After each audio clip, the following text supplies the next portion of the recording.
आज हम world express में आचार्य सांदीपनि पर मध्य प्रदेश के मुख्यमंत्री डॉक्टर मोहन यादव का विशेष लेख प्रसारित कर रहे हैं, जो इस प्रकार है। गुरु पूर्णिमा के पुण्य दिवस पर सभी परम गुरुओं को हार्दिक नमन। अपने ज्ञान के प्रकाश से समृद्ध करने के साथ लक्ष्य प्राप्ति के लिए हमें प्रेरित करने वाले गुरुजन का हृदय से आभार। गुरु हमें ज्ञान, गौरव और गंतव्य का भान कराने के साथ हमारी जीवन यात्रा का मार्गदर्शन करते हैं। गुरु शिष्य परंपरा में गुरु ज्ञान से स्वयं का साक्षात्कार संभव है। इसकी अनुभूति की साक्षी है गुरु पूर्णिमा। इसे व्यास पूर्णिमा भी कहते हैं। मान्यता है कि गुरु पूर्णिमा महर्षि वेद व्यास का प्रकटीकरण दिवस है। महर्षि व्यास ने वैदिक ऋचाओं को संकलित कर वेदों का वर्गीकरण महाभारत तथा अन्य रचनाओं से भारतीय वाङ्मय को समृद्ध किया। भारतीय गुरु शिष्य परंपरा अति पुरातन है। इस परंपरा से ही व्यक्ति निर्माण से लेकर राष्ट्र निर्माण तक की प्रेरणा में गुरुजन का मार्गदर्शन है। गुरु पूर्णिमा के पावन अवसर पर मुझे व्यक्ति निर्माण, समाज निर्माण और राष्ट्र के लिए समर्पित गुरु सांदीपनि जी का स्मरण आता है। लगभग 5000 साल पूर्व शिष्यों और समाज के लिए संपूर्ण जीवन समर्पित करने वाले गुरु सांदीपनि जी का जीवन चरित्र हम सभी के लिए आदर्श है। उनके जीवन में कष्ट और दुख की कोई सीमा नहीं थी। उनका राष्ट्र के प्रति समर्पण और अपने शिष्यों के प्रति प्रेम अद्भुत, अनूठा और अलौकिक रहा है, जिसकी मिसाल दुनिया में दूसरी नहीं है।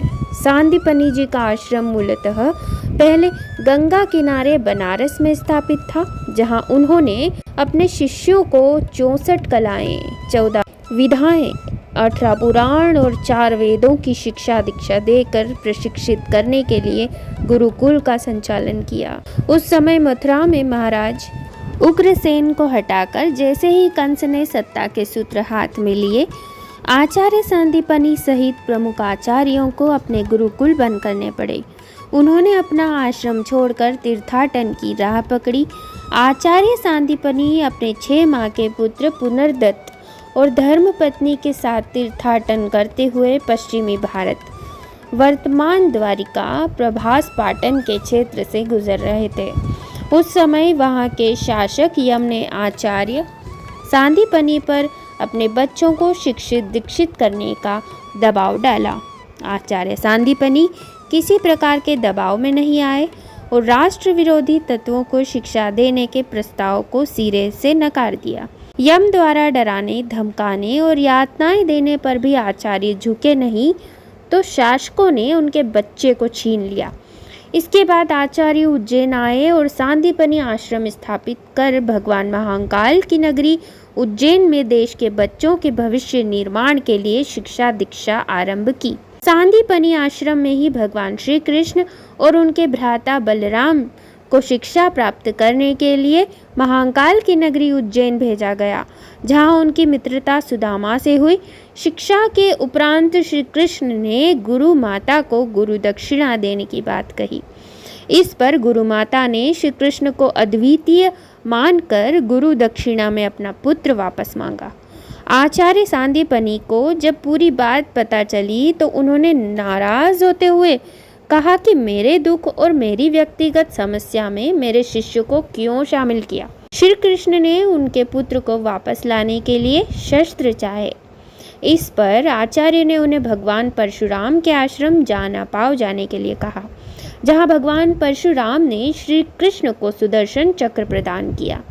इसके बाद श्री कृष्ण प्रभास पाटन जाकर यम नामक असुर से युद्ध कर उसके प्राणों का अंत करते हैं और आचार्य के पुत्र को वापस उज्जैन लाकर गुरु दक्षिणा भेंट करते हैं।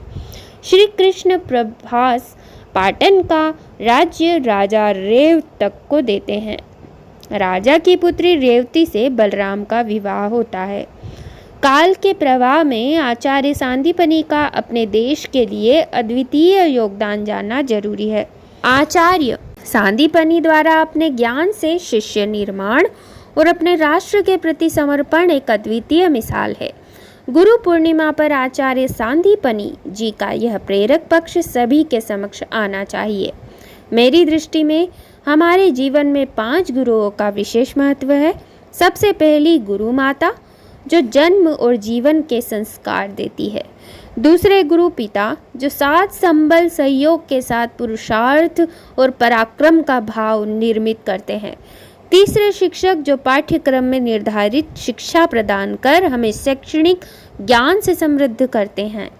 चौथे गुरु, जिनसे हम आध्यात्मिक शिक्षा प्राप्त करते हैं, जो स्वत्व को जागृत कर आत्मज्ञान का बोध कराते हैं और हमें हमारे जीवन की नई ऊंचाइयों और नए लक्ष्यों के लिए प्रेरित करते हैं।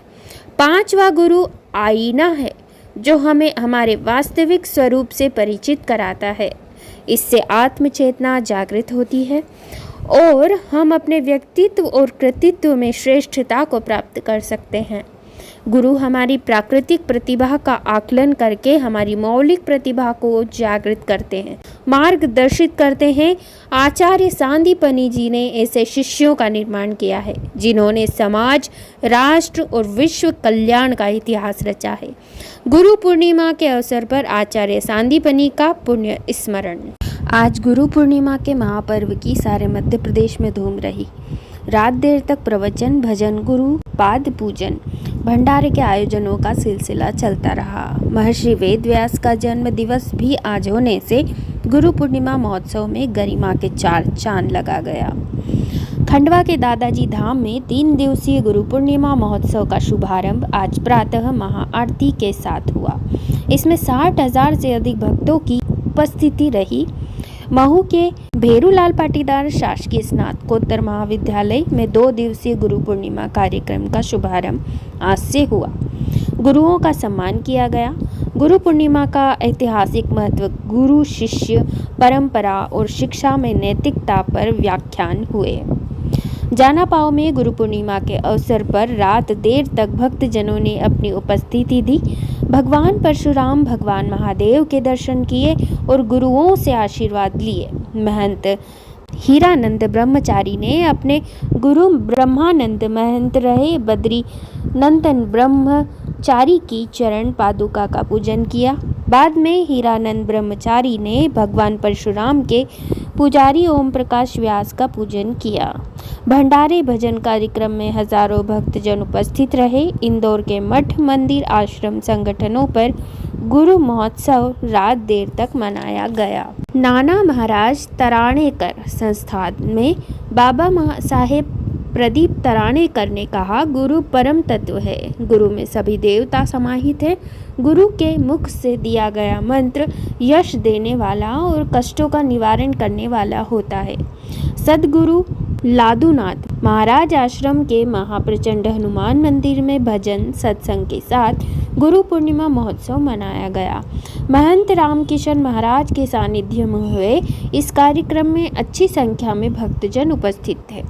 मंदिर के पुजारी योगेश सुईवाल ने अनुष्ठान किया।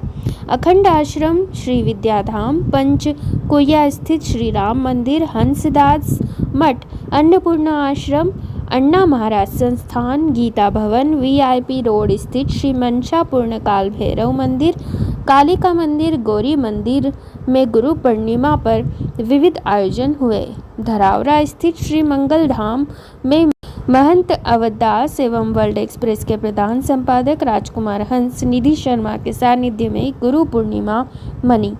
संजीव कामोठिया ने स्वागत किया। धीरज गोमे की खबर है, जगत गुरु भगवान श्री कृष्ण की शिक्षा स्थली उज्जैन ज्ञान अर्जन का सबसे बड़ा केंद्र बनेगी। 5000 वर्ष पुराना महर्षि सांदीपनि आश्रम अंतर्राष्ट्रीय विश्वविद्यालय के रूप में तब्दील होगा, जहां विश्व भर के बच्चों को श्री कृष्ण के समान 64 कला और 14 विद्या सिखाई जाएंगे। शिक्षण प्रशिक्षण में सारी शिक्षाओं का समावेश होगा जो जिंदगी जीने के लिए जरूरी है। श्री कृष्ण पाथेय योजना के इस अहम हिस्से को धरातल पर उतारने के लिए अफसरों ने आश्रम के आसपास जमीन खोजना शुरू की है। मालूम हो कि महर्षि सांदीपनि आश्रम उज्जैन में मोक्षदायिनी शिप्रा नदी के किनारे मंगलनाथ मंदिर मार्ग पर स्थित एक प्राचीन तीर्थाटन स्थल है, जहां आकर लोग श्री कृष्ण की अध्यापन व्यवस्था को अनुभूत करते हैं। अधिकांश के मन मस्तिष्क में इस स्थल को विश्व का सबसे बड़ा ज्ञान अर्जन का केंद्र बनाने का भाव और विचार होता है।